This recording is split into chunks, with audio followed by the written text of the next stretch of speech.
समाजातील प्रत्येक घटना थेट आपल्यापर्यंत पोहोचवणारे आपलं हक्काचं न्यूज चॅनल क्रांती सूर्य न्यूज. संपादक शशिकांत राजवंत. माजी राज्यपाल, शिक्षण महर्षी व पद्मश्री डॉक्टर डी.वाय. पाटील यांच्या निधनाबद्दल पलूस येथील राष्ट्रवादी काँग्रेसच्या जनसंपर्क कार्यालयात श्रद्धांजली सभा घेण्यात आली. राष्ट्रवादी काँग्रेसचे नेते प्रदीप कदम यांच्या हस्ते डॉक्टर डी.वाय. पाटील यांच्या प्रतिमेस पुष्पहार अर्पण करून अभिवादन करण्यात आले. यावेळी बोलताना प्रदीप कदम यांनी डॉक्टर डी.वाय. पाटील यांच्या शिक्षण, राजकारण व समाजसेवेतील प्रदीर्घ योगदानाला उजाळा दिला.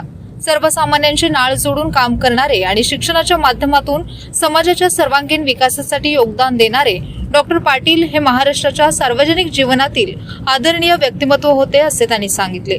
अनिल पाटील, आशुतोष पाटील, अभिजित कौलगे, अभयसिंह भोसले, रणजित शिंदे, आमिर पठाण, तुषार सूर्यवंशी, विकी तातुगडे, आदित्य धनवडे, राहुल पाटील, निवास गायकवाड, सागर कदम यांच्यासह राष्ट्रवादी काँग्रेसचे पदाधिकारी, कार्यकर्ते व महिला पदाधिकारी उपस्थित होते. उपस्थितांनी 2 मिनिटे मौन पाळून डॉक्टर डी.वाय. पाटील यांच्या स्मृतींना अभिवादन केले.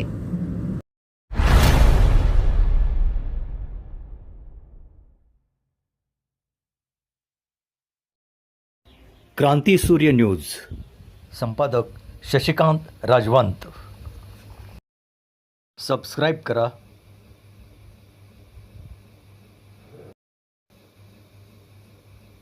बेल आयकॉनला क्लिक करा